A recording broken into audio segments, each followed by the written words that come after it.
Well, welcome everyone. Thank you so much for joining us today. This is the Central Women's Podcast and YouTube channel. We are so glad that you're with us because we have some incredible teaching. As you know, we are focusing on Created to Be Me, how God created each of us to be who we are. And we have Debbie who is going to be diving in, doing a Devo for us on Debra. Now, before we start, I have to ask, are you named after Debra? Heavens, no. No. I just thought I'd ask. Some parents do that. I don't know. I know. That's a great question. But in my family, no, they didn't that wasn't know your who family. Debra Okay, was. yeah, I don't know. but my family either. So. You are a powerhouse, though. You could You have been are. named after Debra. From my perspective. Well, after you hear all that Debra did, I don't know. Okay, all right. Okay. So yeah, take us in. But I'm really excited to teach about Debra. She was amazing because she was this female leader in a male-dominated world, and she was spunky. And so we're going to talk about her. She was a prophet, a prophetess. And there, if you look in the Bible and you study it, there were 7 women who were true prophets. There were extra women who prophesied, but there were 7 prophets. And as far as judges, there was only one, and it was Debra. So she was a judge and a prophetess. So when we think of judges, we see a courtroom and we do So what you need to visualize is a tree. Seriously, a palm tree. Okay. Because the symbol back then, we're talking about 12th century BC, the symbol of wisdom was a palm tree. And so the judges sat under a palm tree. Hers was called the Palm of Debra. Oh, wow. It was. And so she sat there and she listened to problems and she solved issues.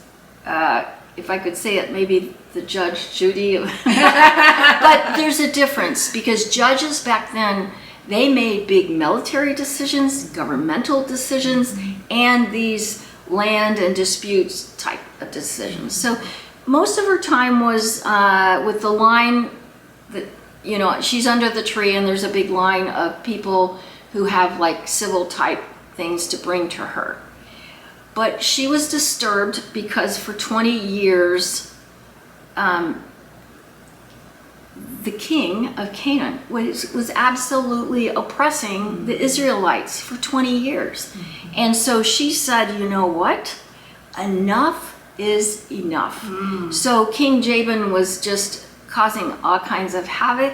He had, he had 900 iron chariots, and she said, enough's enough. So she decides who she wants to approach to be her leader. Jabin's leader was Sisera, and she decided she wanted to go to this man named Barak. Now, first you have to know that Debra was led by God.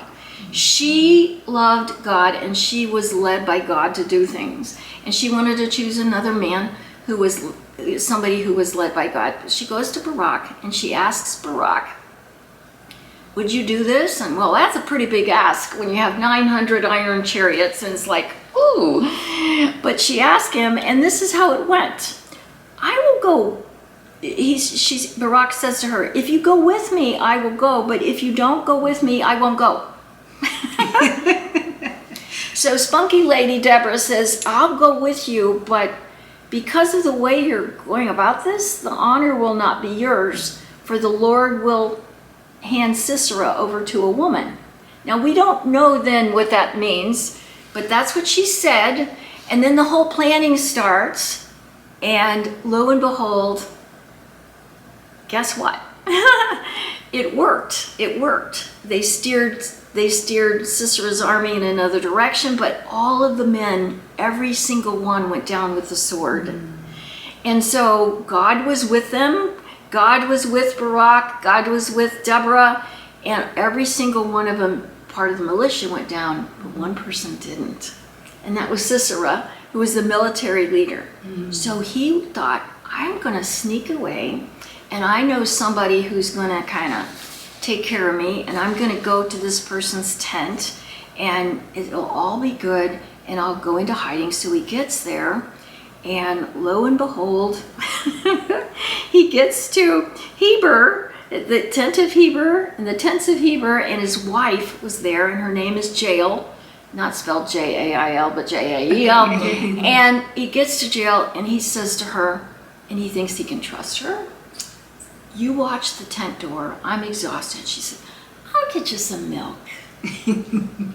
She gets him some milk, and so he gets some rest, but she takes a peg, a tent peg, and she hammers it in his temple.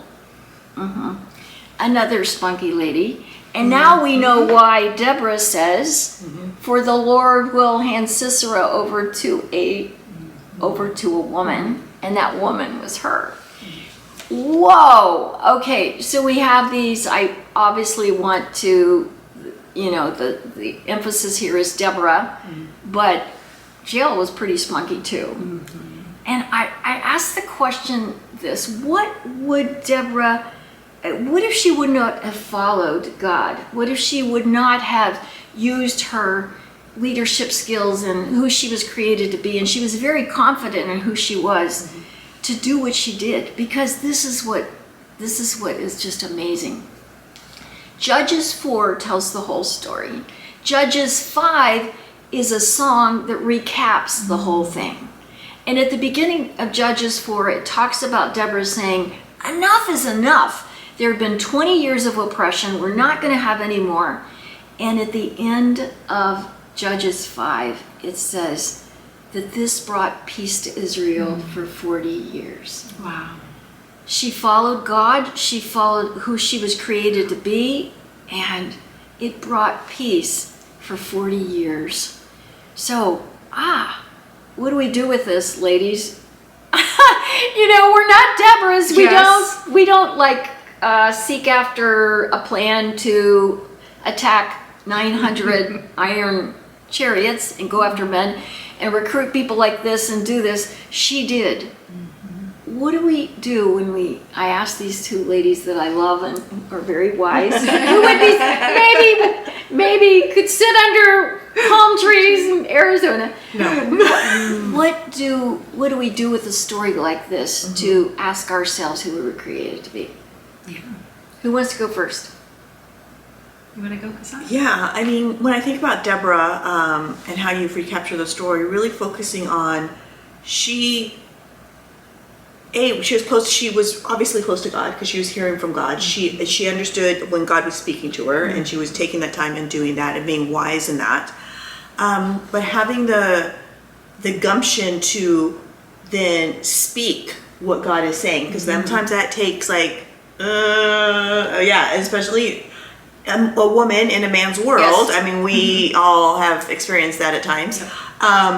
So she spoke it, but she obviously was well in speak. Like, she used wisdom in how she was saying it and what she was saying. And because you have to say things sometimes a certain way for someone else to hear what you're saying and get it across, and having the wisdom to do all of that. I mean, that's just and for me, it's like, okay, God, not only what are you saying to me today, but are you asking me to do something, even if it's something I don't want to do. But when you're asking me to do something I don't specifically want to do, or say something to someone, like how am I having the wisdom of Deborah to say it in the right way and frame it in the right way for others to hear what God is really saying.